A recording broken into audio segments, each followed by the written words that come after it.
Never follow a drummer. You're always in trouble. I used to be a drummer, I know. Thank you so much for having me. My name is Ta-Nehisi. I'm a writer. Very honored to be here in Dallas to present an idea. My idea is an idea that I think should be taken up across the nation, but I think is particularly important here in Dallas and here in Texas and specifically, and that is that we as a society, you guys as a state, you guys as a city, and me while I'm here, work harder to take the force of racism in our society more seriously, beyond the idea of mere rhetoric, but as an actual political and a policy, a done thing in our society. It's often tough to see the impact of racism. We understand as a sort of sideshow, Cliven Bundy or the guy that owns the Clippers, can't remember his name, Donald Sterling, says something sort of outrageous and everybody jumps up and down and points and says that's racist, and that's the conversation we have and that's the end of the conversation.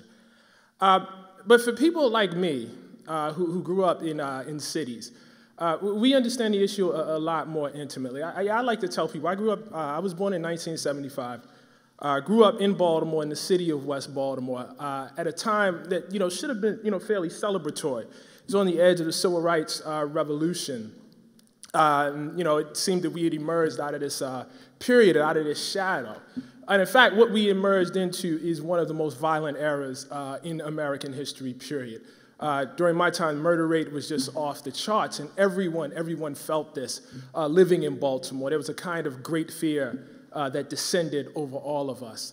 When I think about going to school in that era, I think about how, for normal people and for normal kids in that time, they were, focused on school and, grades and, society, the idea of, popular girls, what team they were rooting for, whether they were going to, make their particular Little League team.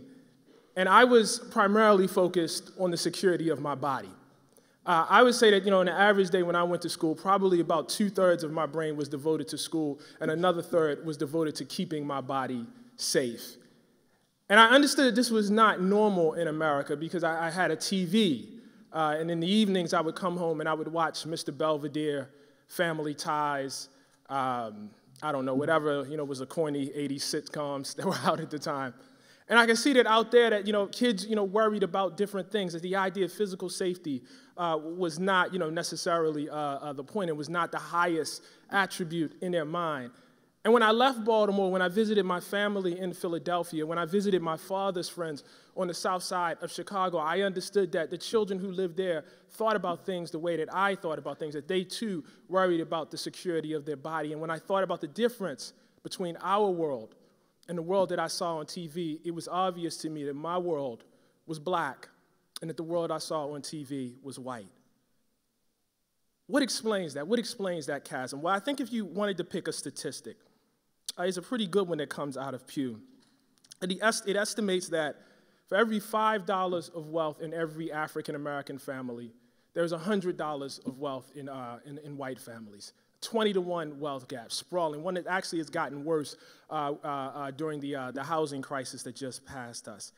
And this expands not just from particular households, but out into communities. And so it's not just a matter of having a poor, a relatively poor, a relatively unwealthy black household. It's a matter of whole communities of unwealthy black households living together, an entire network of households that's less wealthier than the larger society. And so even African Americans who make a good deal of money tend to live in neighborhoods that don't really reflect what their income shows. So one of the great sociologists, Patrick Sharkey up at NYU, he's done these studies, and he shows that black families that make $100,000 a year, which is a fairly good income, tend to live in housing and in neighborhoods that resemble white families that make around $30,000 a year. We're talking about educational attainment, we're talking about crime rates, that sort of thing. How can that be? Well, the answer is that the African-American community in this country is the most segregated group in America, always has been, and hopefully, always won't be, but has been for most of our history. One way we use to measure segregation is the index of dissimilarity, and the index basically reflects what percentage of people would have to move from one neighborhood to another neighborhood to achieve some sort of perfect integration. Any index higher than 60 is considered, highly segregated. Basically means 60%, for instance, of black people would have to move to a white neighborhood to achieve some sort of evenness.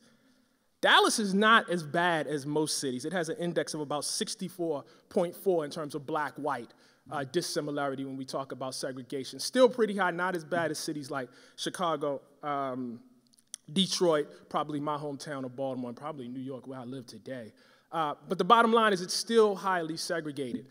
This is an issue that I would argue that Dallas, the Texans are particularly called to. That there is no understanding of the existence of Texas as a state and therefore Dallas as a city without some understanding of slavery. That's why Texas exists, is the idea of finding land so that people can work and we know who worked that land. We have a particular legacy that we have to deal with. And segregation is the way that wealth gap is maintained, because if you can isolate a group of people in one place, then everything, regardless of income, regardless of creditworthiness, regardless of education, the entire suite of public and private services go down. And so when I think of myself, back in the city that I lived in, I had two parents in the household. I actually had college-educated parents. I had parents that cared about education. Every one of my brothers and sisters is a college graduate, but that didn't matter. I lived in a segregated neighborhood. Everything was lesser to me. It didn't matter what the individual efforts of my parents were. We have a tool for addressing that. In the 1960s, it was the Voting Rights Act, the Civil Rights Act, and the Fair Housing Act that was passed in 1968. The Fair Housing Act is particularly unique because unlike the other Civil Rights Acts, it actually argues for affirmatively furthering integration. And what that means is you don't have to passively wait for somebody to complain about discrimination or segregation. It's supposed to be that the Fair Housing Act is supposed to affirmatively push cities to address integration. And the way that's supposed to happen is anytime a city gets HUD funding, it's supposed to, do some sort of analysis and, basically argue that this is somehow going to further integration. The Fair Housing Act has never been enforced in this country with any seriousness. In 2007, President Bush, proud Texan, brought in Jack Kemp to convene a panel to study how the Fair Housing Act was basically being implemented by HUD. And Jack Kemp concluded, the current federal system for ensuring fair housing compliance by state and local recipients of housing assistance has failed. HUD requires no evidence that anything is actually being done as a condition of funding, and it does not take adverse action if jurisdictions are directly involved in discriminatory actions or fail to affirmatively further fair housing. Effectively, we passed an act, and we made it the law of the land that we would further integration in all of our cities, but we've turned a blind eye to it. Now, cities don't have to wait on HUD to do its job.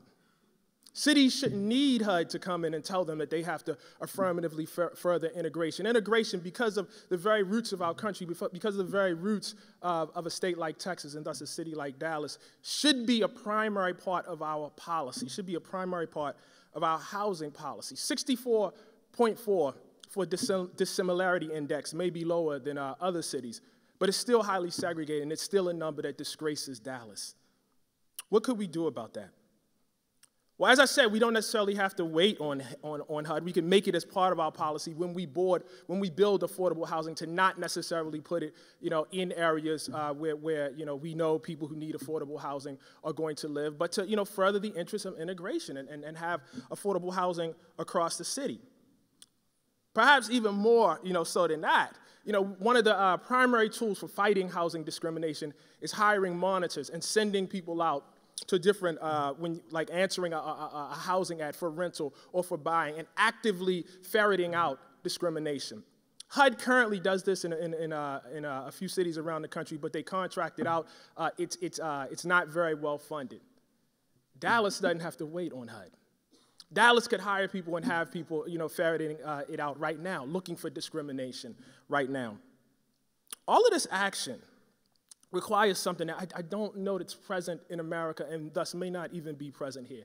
It requires that you believe racism, and specifically the kind of racism I'm addressing here, anti-black racism, to be an active, present force in American society. Now, I believe that. I don't really have a reading of American history that discriminates. I don't have a kind of theory that describes a 20-to-1 wealth gap that says that a family that is making $100,000 a year would live in a kind of neighborhood that another family, just based on skin color, only making $30,000 a year would live in. I don't have a kind of magic. But anybody that studied housing history in this country understands that the federal government is deeply implicated in where people live, why they live, where they live, and what type of neighborhoods those are. If you have a chance, when you leave this festival, I would advise you to go home, enter into your Google, just Google redlining, and you can see exactly how the federal government was instrumental in this. But regardless of where this starts with the federal government, regardless of who's responsible, regardless of who did it, it often falls to local governments to take care of it. It's still our responsibility. It's still our burden. And so I would advise Dallas, as I would advise any city, to really take up the mantle of that. If we can't solve housing segregation, we can't solve anything else. If we can't solve the wealth gap, we can't solve anything else in terms of dealing with racism. And we'll be going through this theater over and over again, talking about what Donald Sterling said and what Cliven Bundy said. I would advise us to abandon that and get serious. Thank you so much.